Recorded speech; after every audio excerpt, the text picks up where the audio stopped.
पूरे मुल्क के अंदर सरकारी स्कूलों में फर्जी दाखिले होते हैं, इस बात का तो अंदाज़ा था। लेकिन एक रियासत या किसी यूटी के अंदर एक छोटे से इलाके में हज़ारों बच्चों की ज़िंदगियां ऐसे तबाह की जाएं, ये शायद कोई सोच भी नहीं सकता। ऐसा ही एक मामला सामने आया जहां पर प्राइमरी एजुकेशन डिपार्टमेंट के अफसरान रडार पर हैं और मुकदमा भी दर्ज करना पड़ा। और मुकदमा किसी छोटी मोटी एजेंसी या पुलिस ने नहीं, सेंट्रल ब्यूरो ऑफ इन्वेस्टिगेशन या सीबीआई ने की। जुमे के रोज़ ये सारी कार्रवाई हुई। प्राइमरी एजुकेशन डिपार्टमेंट के अफसरान के खिलाफ केस दर्ज हुआ, जिसमें इल्ज़ाम है कि 2014 से 2016 के दरमियान रियासत भर के सरकारी स्कूलों में 4 लाख तलबा के फर्जी दाखिले हुए। इसका मतलब ये हुआ कि 4 लाख बच्चे स्कूलों में थे ही नहीं और उनके नाम पर सरकारों में अखराजात या फिर इसके अलावा सिस्टम पैसा देता रहा और टीचर्स या ये फर्जी अफसरान मिलकर इस पैसे को खाते रहे। मामला रियासत हरियाणा का है, जहां पर सरकारी स्कूलों में 2016 में पाए गए 4 लाख फर्जी तलबा के सिलसिले में एफआईआर सीबीआई ने दर्ज कर दी है। रिपोर्ट्स ये भी बताती हैं और पुलिस ने जिस बात की तस्दीक की है कि 2 नवंबर 2019 को पंजाब और हरियाणा हाई कोर्ट के हुक्म पर केस सीबीआई को पहले ही सौंप चुकी है। सीबीआई ने सुप्रीम कोर्ट से रुजू किया था और दावा किया था कि इन्वेस्टिगेशन में भारी अफराधी कुव्वत की जरूरत पड़ सकती है, यानी 4 लाख बच्चों के मुतालिक जब इन्वेस्टिगेशन वो करेंगे तो मजीद मैन फोर्स की जरूरत होगी। जांच रियासती पुलिस को सौंपी जानी चाहिए, ये सीबीआई ने सुप्रीम कोर्ट से कहा था।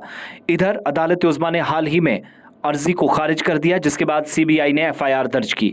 इसका मतलब यह है कि सीबीआई ने अपने सर से यह सारा काम उतारने की कोशिश की थी, लेकिन मौजूदा वक्त में हरियाणा की बीजेपी हुकूमत पर इसलिए भी सवाल उठ रहे हैं क्योंकि 2016 और 2015 उससे पहले 2014 में 4 लाख बच्चों का फर्जी कैसे स्कूलों के अंदर अंदराज या फिर स्कूलों में एडमिशन्स कराए गए, इसका जवाब देना होगा।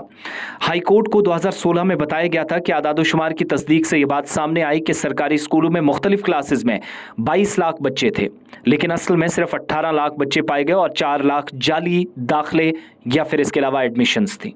अदालत को ये जानकारी दी गई कि मुआशरे के पसमानदा या गरीब तबकों से ताल्लुक़ रखने वाले बच्चों को स्कूलों में जाने और मिड डे मील स्कीम के लिए कुछ फ़वाइद दिए जा रहे हैं। हाई कोर्ट ने रियासती चौकसी को हुक्म दिया और बताया कि वो 4 लाख गैर मौजूद तलबा के फंड्स की मुश्तबह चोरी की तहकीकात के लिए एक सीनियर अफसर की तकर्री करे। बेंच ने जिम्मेदारी का तयन करने का हुक्म दिया और जुर्म साबित होने वाले जुर्म के मुताबिक कार्रवाई का भी हुक्म दे दिया गया है। विजिलेंस ब्यूरो की सिफारिशात पर रियासत हरियाणा में 7 एफआईआर दर्ज की गई हैं।